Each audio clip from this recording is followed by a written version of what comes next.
Marah ya. Ya Allah nak, lemes nak. Ada Video ini memperlihatkan momen saat petugas damkar Palembang menyelamatkan seekor anak kucing yang terjebak selama 8 jam di dalam mesin sepeda motor warga. Dengan perlengkapan lengkap, petugas mengevakuasi kucing tersebut hanya dalam waktu singkat. Aksi penyelamatan ini langsung menyita perhatian warga sekitar. Tepuk tangan pun mengiringi saat anak kucing berhasil dikeluarkan dari dalam mesin. Kepala Pos Damkar Alang-Alang Lebar Palembang, Burhanuddin, menyebut pihaknya menerima laporan dari warga dan mengerahkan 4 personil ke lokasi kejadian. Jadi setelah menerima laporan itu, saya langsung menerjunkan anggota Damkar Pos Alang-Alang Lebar untuk segera mengevakuasi dan menindaklanjuti laporan Ibu Musdalifah tersebut. Adapun pukul 21.00 sudah berhasil dievakuasi kucing tersebut.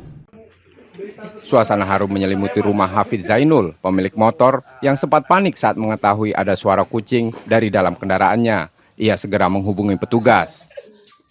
Awalnya itu adik saya menyadari bahwa kucing itu nyangkut di dalam motor pas malam. Tapi keterangan ibu saya bahwa siangnya kucing malah hilang dan memang sudah di dalam motor.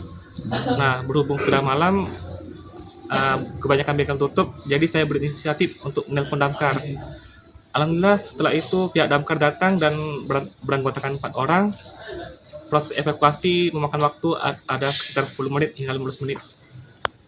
Itu posisi kucing di mana itu? Kucing nyangkut di belakang ban motor dan masuk di dalam di dekat mesin. Setelah dikeluarkan lemas dan kotor. Jadi setelah itu dibersihkan dan diberi makan. Kini anak kucing yang lucu itu diputuskan untuk dipelihara Hafidz sebagai kenang-kenangan. Reski Oktora, Muklas Diferensial, Kompas TV, Palembang, Sumatera Selatan. Ya Allah, Tuhan, ya Allah, men.